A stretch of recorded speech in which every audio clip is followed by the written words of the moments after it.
Yo, what's up guys? Welcome back to my channel. This is Makoy once again. Today we're going to do something that we usually do here on our channel, and that is reviewing a PC case, my man. Another Rakk product that we have right here. Another greatness in terms of PC cases that can fit E80X motherboard. So, meron ngayon dito sa atin, my man, ay isa sa mga, para sa akin, isa sa mga appealing cases ng Rakk Gears, my man. Ang Rakk Hawani Flow White version. So, ang gagawin natin ngayon, mamen, is we're going to do a first impression. Of course, we're going to check out this PC case right here from top to bottom, from inside to outside. I'm very excited. So, let's do this in 3, 2, 1.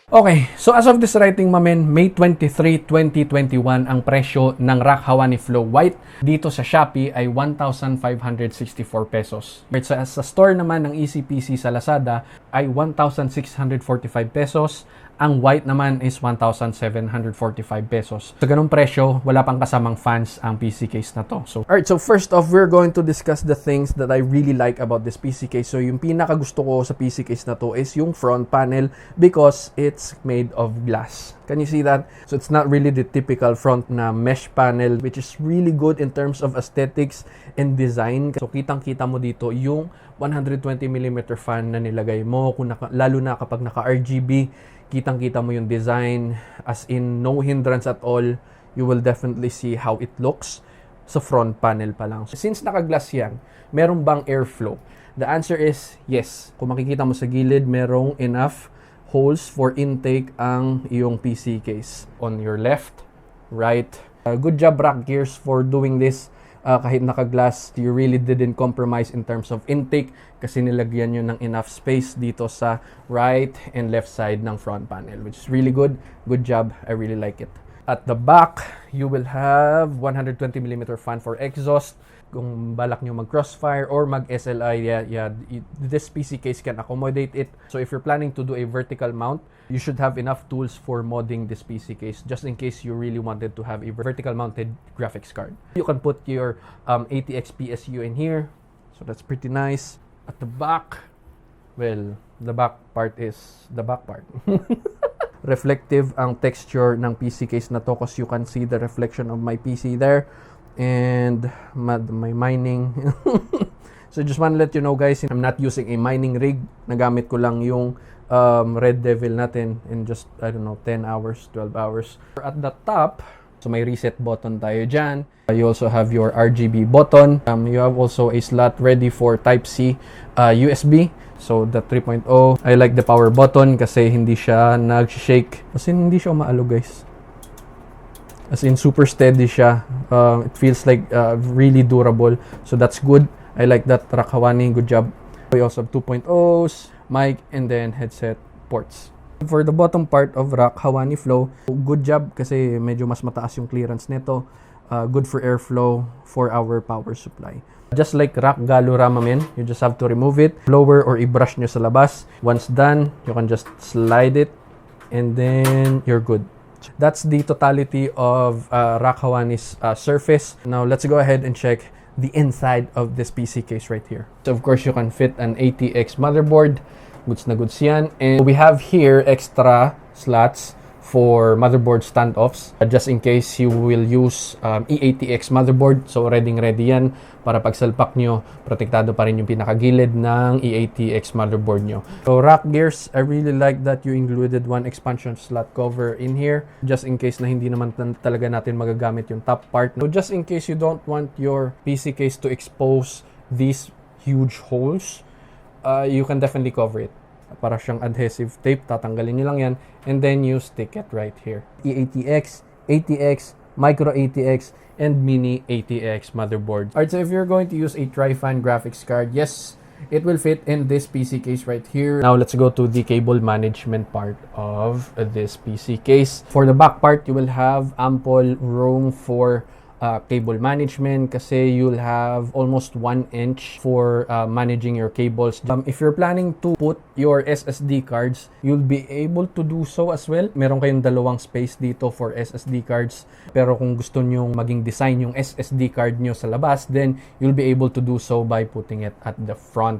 Pero kung gusto nyong itago kasi hindi nagmamatch yung color scheme ng SSD card nyo sa PC case, then you can just hide it in here. Actually, this PC case is really good in terms of storage space, man. I really like it. You can put 3 hard drives in here, 2 SSDs, and 2 SSDs here. Good job. Good job, Rakk. This is good, ah. Good job as well, Rakk, for this. Kasi wide enough yung space natin dito. May mga PC case kasi na tinitipid tong part na to. I don't know why. Maliit lang na butas yung binibigay nila dito. But for Rakk, it's good that you were able to stretch this to around, I don't know, 3 inches. Which makes the routing of cables for the for motherboard CPU easier. For your front panel cables, you'll be able to route it in here as well. So, para hindi siya nakalaylay lang doon sa labas kasi pangit ang tingnan. I really like the storage area. I really like that. Highlight yan ng PC case na to. Isa sa mga highlight ng PC case, storage capacity ng Rakk Hawani Flow. Good job. Good job. I like that. Alright, so for the front panel, what we have here, I really like the honeycomb design of the front panel. It adds flavor. So, good job. What's awesome about this PC case as well is you don't have to remove this part. Kasi 'di ba most PC case like that, I have to remove the front panel entirely just to attach the fans. Dito, you just have to remove the front glass, you just have to remove the filters, and you're all good. So sa taas, makakapaglagay lang kayo ng dalawang 120mm fans or dalawang 140mm fans. Exhaust is 120. For the front part, you can put 3 120mm fans. You can put 240mm na radiator. The weight itself, magaan. Sa Rakk Galora, hindi ko mawa-one hand yun, boy. Ito, easy. So one of the things that I really like as well about the Rakk Hawani is the front panel screw and then the side panel screw is similar.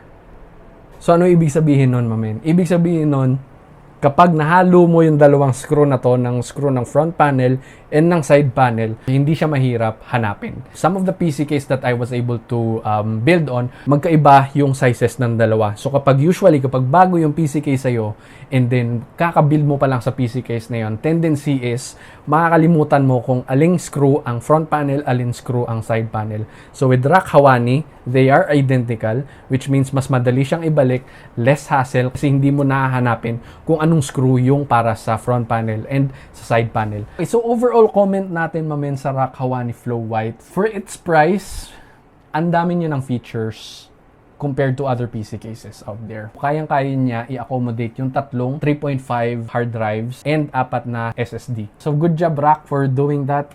Napaka-spacious nito in terms of storage. That's one of the buying points as well. The storage itself, real good. Just in case that you have an E80X motherboard and you're looking for a white PC case that can handle that E80X motherboard, you have 2 options dito sa Rakk Gears, mamen. First is yung Rakk Galora, which is their premium line of PC case. Nasa 3,600 pesos yung presyo ng Rakk Galora. But if your budget is within 1,000 to 2,000 pesos na PC case na white, then I really do suggest this PC case right here, mamen. Kasi 1.6, 1.7, lahat ng features na sinabi ko. And then, it can accommodate an E80X to ITX motherboard. Man, as in, goods na goods to. These two are different in terms of design and price point. Pero if you're looking for functionality and as long as it's white, at tapos naghahanap kayo ng mura, as in yung murang PC case na kayang i-handle yung maraming hard drives, yung maraming SSDs, then, man, Rakk Hawani Flow. Bro, Rakk Hawani. Guys, Rakk Hawani. Alright, so there you go, guys. Sana naging informative ang video na to and sana nakatulong din sa decision making process nyo kung bibili ba kayo ng Rakk Hawani Flow sa Rakk Gears, mamen. And if you find this video informative and useful, please hit the subscribe button, like this video, and share it to your friends because by doing so, that will help the channel a lot. And yeah, sana sana magkaroon na rin ng ITX PC case ang Rakk, no? So, I'm looking forward to that day kasi naka ITX motherboard tayo ngayon. And, I hope that Rakk Gears will be able to do an ITX PC case as well in the future. So, sana dumating tayo dun. And yeah. So there you go, guys. Please hit that subscribe button, like this video, and share it with your friends. I'm gonna see you again on my next video. Thank you for watching. Peace!